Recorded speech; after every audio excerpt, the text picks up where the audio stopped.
Qaranglar, bitta islomiy savol beraman, ilmingizni sinab ko'rasiz. Xo'pmi? Agar javobini topa olmasangiz, videoni ko'proq odam ko'rishiga hissa qo'shasiz. Sharti shu. Savolni eshiting. Xo'p, demak, musulmonlarning vafot etgan go'daklari, chaqaloqlari, ular qayoqqa ketadi vafot etgandan keyin? Ular qabrda hisob-kitob qilinmaydi. Ularning gunohi yo'q, chunki hali voyaga yetmay va vafot etgan yosh bolalar va go'daklar. Ular qayoqqa ketishadi va jannatda ota-onalari bilan uchrashadimi, uchrashmaydimi? Mana shu savol. Javobingiz qanday? Demak, javobini topa olmagan bo'lsangiz, eshitib turing. Musulmonlarning vafot etgan go'daklari jannat tog'larida yashaydilar.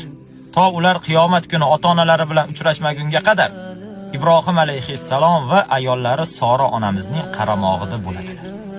Qaranglar, mashalloh, demak ota-onalari bilan albatta ko'rishadi ular jannatda. Ungacha esa jannatda Ibrohim alayhissalom va Sora onamizning qaramog'ida bo'lishar ekan. Rasululloh sollallohu alayhi vasallam aytadilar, Imom Ahmad va Ibn Bashir tomonidan rivoyat qilingan hadisda.